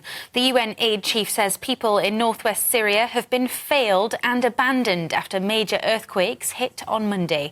Martin Griffiths is visiting affected areas in Turkey and Syria this weekend. Officials there say the number of people who've been killed has risen to more than 33,000. Griffith says the situation in war-torn Syria has been an added challenge for aid workers and that he's now focused on addressing it. Warrington police have launched a murder investigation after a 16-year-old girl was found stabbed to death in Cheshire yesterday. Brianna Gay was found by members of the public with multiple stab wounds near Linear Park. Emergency services arrived, but she was pronounced dead at the scene. The force is looking to speak with two people described as a white man and woman, both with dark curly hair, aged in their late teens or early 20s. The Labour Party is urging the BBC chair to consider his position after MPs found he breached standards when applying for the role. A cross-party committee says Richard Sharp made significant errors of judgment when he failed to declare that he'd helped Boris Johnson to secure a loan when he was Prime Minister. And the chair of the Commons Defence Committee is urging Rishi Sunak to boost defence spending due to threats of a new Cold War. Tory MP Tobias Ellwood told GB News we need more money to replace military equipment and deal with aggression from Russia and China. It follows reports that some NATO allies are concerned about the UK's military readiness. On TV, online and DAB+ radio, this is GB News. Nana will be back with you in just a moment.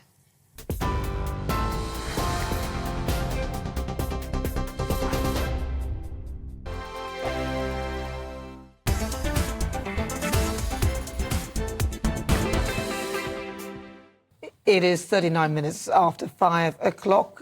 Good afternoon. This is GB News on TV, online and on digital radio. I'm Nana Akua. It's time now for our Great British debate this hour. And I'm asking, is hydrogen the right way forward? Now, Energy Secretary Grant Shapps has faced criticism from his fellow Tories due to a planned hydrogen levy. Now, the plan is in line with the government's current net zero strategy. And this levy would be, in addition, yes, more money, more taxes to the current green levy, which adds around about 8%. That current levy already adds 8% to energy bills.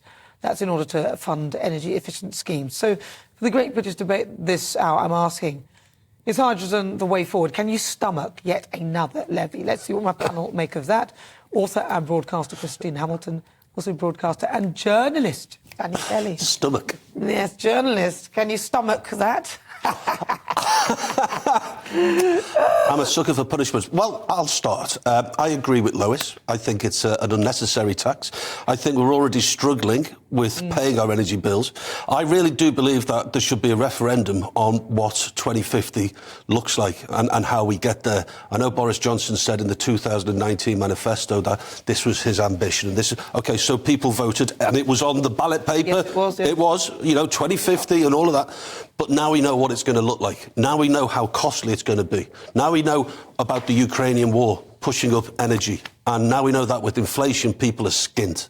And it would be my view that we need to put a moratorium on all of these future taxes until a position when inflation is much lower and we're in a much better fiscal position, financial position. Millions of people can't afford their energy bills at the moment, never mind putting another... Did you say 8%? Well, it's currently 8%. The current green levy is 8% on energy bills already. Yeah. So this would be more. Yeah, so my view is no. Let's have a referendum on let's see if the people... Another referendum. We don't even listen to the answer of the current one. Can you imagine this lot trying to heckle together the referendum? It was 52-48 as well. We haven't carried through on the last referendum yet. Don't give them any more homework. We might end up doing a Sturgeon and doing another one because we don't get the right vote. Yeah, right answer. Well, I didn't realise that net zero was in the Conservative manifesto. I knew I was right not to vote Tory, but I hadn't realised that was actually in the manifesto. Net zero is an absolute dinosaur. It should be dead and buried. It's crazy. We're chasing balloons. It's absurd. And green hydrogen is a huge, great big white elephant. We're not ready for it yet. We can't afford it. There's got to be so much more research. It's going to cost apparently 5 times the price of natural gas for people heating their homes. So if your bill is £500, it's going to be £2,500. It's going to be 2 times the price instead of petrol for your car. I mean, it is ludicrous. And to put a levy on everybody now, when we are struggling like there's no tomorrow or no yesterday, to pay bills, etc., why put a levy on that now? It's absolute madness. Cancel net zero and let's get back to a bit of normality. But they might argue that we couldn't afford not to do it because of the way the Earth is and the planet will apparently, we'll dissolve. Well, they will argue like that. Because that's what the argument will be, that we can't actually afford not to do it. Yes, not we can. In terms of we can money. certainly afford not to put a levy on struggling people right now. We can put it in 5 years' time or whatever, but to do it now when people are in the middle of a cost of living crisis, let's get inflation down, let's concentrate on the things that matter in the here and now instead of chasing this green hydrogen. Well, I think this would be in a little time anyway, but Danny... Well, only 2 years. What's difficult, again, to stomach is the fact that people... Are you hungry, Danny? I've got a story about Stop food. talking about food. What's difficult for people to stomach, and I think it's so understandable that when we are responsible for 1% of the carbon footprint on a global stage... Well, that's slightly disingenuous. We export it, don't we? We export it to China and then import their goods. But the headline figure is 1%. That's what people... It's not. OK, well, let's just go with it for a second. OK. Then there are people thinking, what on earth? Why am I being punished, punitive, financially, when we are responsible for all but 99% of global emissions? We're a tiny island. Yes, we gave the world the Industrial Revolution, and people are punishing us for it. That's why I want to go back and say, OK, politicians, this is what it looks like, 2050. Do you want it, yes or no? And also, other countries who are not as developed as we are, they're not going to want to hold back. They're not going to want to say, oh, my goodness, because of the environment, we're not going to want to develop in the way that... Of course, it's absurd. Well, we're fighting a losing battle on all that. And why should the British consumer be pummeled with yet another levy on energy prices when it's going to make not a ha'porth of difference? Well, not a ha'porth of it does feel a bit of the like an ideological goal that doesn't actually take into account the actual reality of living and getting to that goal. Which I don't think that half the government They understand the reality. They don't believe in it. They don't live it. They don't live it. We're governed by Mr. and Mrs. Davos. We've got one at number 10 and one at number 11. Do you know, actually, I went out to a thing and I asked John Redwood, I said... he should be Chancellor. I think he would be a great Chancellor. Bennett should have been Chancellor. But I did ask him, are the government aware of the effect of IR35, which is that awful tax on people, if even, despite the fact that you're not actually an employee, but you're taxed as though you are, want to get none of the benefits of being an employee. And I said, and are they really understanding the effect of the high interest rates on mortgages and things? And he said he didn't think they did. They don't get it. I think he's right. I don't think they get it. But this show's nothing without you and your views. Let's welcome some of our great British voices. This is your opportunity to be on the show and tell us what you really think about the topics we're discussing. And I've got two of them joining me now. Two others dropped out at the last minute. They shall be punished. But first, I've got Jackie Sampson, who's there in Hertfordshire. Jackie, what do you think about this hydrogen? Is it the right way forward? Have the government got the right way of thinking? Well, I think they can't even get the things we've got running effectively. I mean, I live in the conservation area, and there's a big debate about there aren't enough chargers for the electric cars. They don't want them. So the other thing that I think is a bit of a worry is being told what to do and having taxes imposed upon me by the kind of people who fly around in private jets to have these meetings and do these deals. I think it's hypocrisy, and I think they need to sort out what we've got here and do it better. Thank you very much for that, very succinctly put as well. Alan McNeely, you're there in Grimsby. Alan, what do you think? They're doing a lot of experimentation in it to see if it's any good for heavy goods vehicles. There's possibly some potential in it there. But this idea that the British public are going to pay another green levy, I'm still waiting for them to cut the green levy and cut the VAT on fuel and lower fuel duty. And as my guest just said a moment ago, they can't even get organised now, the things that we need to get organised. So we're just going to get hammered again for what?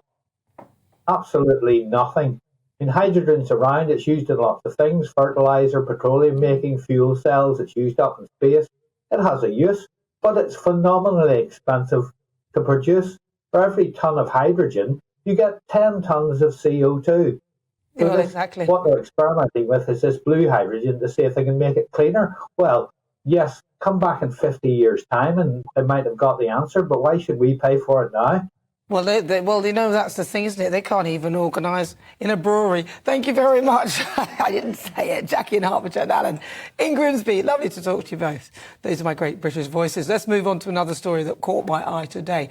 Railway strikers, union leader Mick Lynch says that members of the National Union of Rail and Maritime and Transport Workers will be balloted once more for further strike action after it rejected the latest pay offer.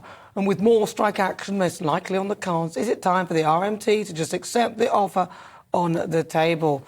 Danny and Christine join me now. I wonder what that offer was. I think the offer was 9%, 5 this year, 4 next year, and I think they were thrown 1,700 odd quid at the most poorly paid union members. I would love it to end. I admire Mick Lynch's tenacity. I don't admire what he's doing. Christine just winced there. No, I didn't. I smiled. You winced. I smiled. You're the twin of Mick Lynch. You're the one that's closer to the food sheet. I do. I admire his tenacity. I hope now that the RMT union members take this offer, and I'm looking forward to seeing the results of the ballot. What do you think, Christine? I smiled, actually. I mean, of course you admire his tenacity, but that he's doing his job, isn't he? He's doing his job representing his members. But unless the government gets a grip on strikes, they have lost the May elections. They're probably going to lose most of the elections in May anyway. But I think strikes is a really big issue for people, whether it's trains or NHS or teachers or whoever. It impacts hugely on people's lives, and they expect the government to sort this out. And the government has got to sort it out. Yes, I think they should accept this offer. And, of course, we're coming up to the turn of the year. So an offer that's been made for this year is about to change, because any minute now we're going to be in the next financial year, whatever it is, March. So if they've been offered, what was it, 5%? 5 this year, 4%. Yeah, 5 and 4. Yeah, 5 and 4, yeah. Plus elongation of the time period. I think that there's... I mean, look, I think this is actually a pact with these unions, because I think they've got the others to get in there, so they've got working in tandem with the nursing union, the teachers. That's right. Yeah, it's because we have lost empathy for the rail workers, so they now need other unions, the ambulance workers, who we feel more empathy towards, to create this situation so that in the end, hopefully, and this is what Mark Swarovska from from the trade unions. What do you call them? What do you call them? Union leader Mosawatsky, Unite, is he? No, he's the one who's in charge of the PCS, the Civil Servants Union. OK. Yeah, now he actually specifically stated that they wanted to bring the government down with these strikes. So I think the other agenda is actually to bring Of course the it is. Of course, I absolutely agree with you. They've all coordinated together, officially or unofficially, and they will be piling on the pressure because they know they've got these crucial elections in May. And if the Tories do badly in these elections, a lot of Tory MPs, the sort of Go for Growth group or whatever they're called, are going to turn on the government, and there will be turmoil.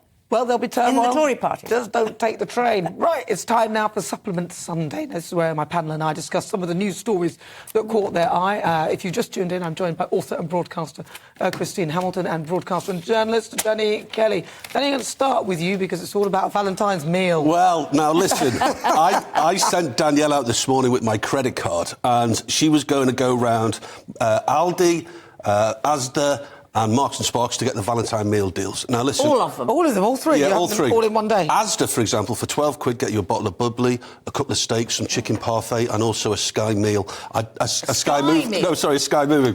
Now, listen, I don't want to fight amongst you two. No. But I did ask her to get an extra one. And we're going to see if... Was there a third person in this? We're going to... I did say, look, we can invite Christine up or we can invite Nana up. Lies. It's good. No, but if you get... Of course, it's complete lies. If you get two meals for two, then you can invite both. But it's such good value. A hot steak dinner with champagne or fizzy wine for 12 nicker, besides the main courses, the starters. Have you seen the steak? No. Small, probably. I haven't seen it. Well, I haven't seen it either. No. Reserve judgment. Yeah, no, I'm all How dare you? We don't celebrate Valentine's Day because we celebrate February the 17th, so we won't be doing anything special, but I will be going and taking advantage of the deals. Very much so. Of course I will. Good. Right, well, now to your supplement, Christine. It's about pensions rising and life expectancy dropping. Well, it's not so much pensions rising, no, it's about life expectancy. And this is really important to me at my age. Life expectancy for older people, that's me, has fallen by 2 years in just a decade. It's a toxic combination of an increasingly stressed NHS, fallout from the pandemic, and unhealthy lifestyles to blame. They're blaming obesity is certainly contributing to declining life expectancy. But the optimists think that this is going to dip, but then it's going to come back up again. So as long as I can hang on for a bit longer, I'll be back to the normal life expectancy for me. That's good. And there ain't an ounce of fat on you anyway, is there? Well, no, I'm not a Same can't be said about you. Right, let's move on. You are so rude, Danny. I love every inch of Danny. Supplement. Yeah, there's a lot of them to love. Right, on to my supplement. Sam Smith made quite the impression last night at the British Awards when he wore a ridiculous outfit. Now, if you're watching on TV, you can see what he looks like. If you're listening on radio, it looks like he's got two hearts on his legs. Inflatable. But they're inflatable hearts. Then they're massive, so you couldn't really put your legs together here. Then he's got these weird sort of winged effect on his arms where it's in black. It looks absolutely ridiculous. And it's great. It's great to see one of the UK's leading broadcasters call him a he as well, because that's what he is. He's a bloke, and I'm not going to pander to this mob and call him she or they. So I'm not a fan of his. He looks ridiculous like that.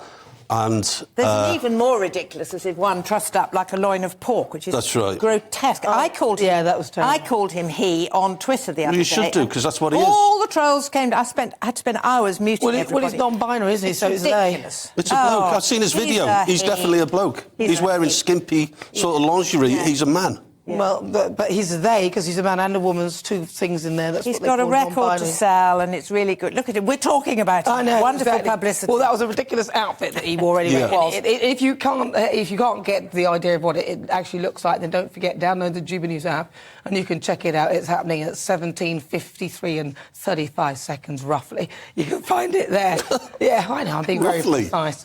Well, listen, on today's show, I've been asking, was leaving the EU the correct decision? And according to our Twitter poll, 41% of you said yes, 59% of you said backbone? no. Well, that's no saying no. They said no, it wasn't the correct decision. Really? Wow, I thought it'd be the other way around. Is that right? I'm saying, where's the backbone gone? Well, listen, thank you so much, my panel, author guys, and broadcaster Christine Hamilton. Christine, thank you very much.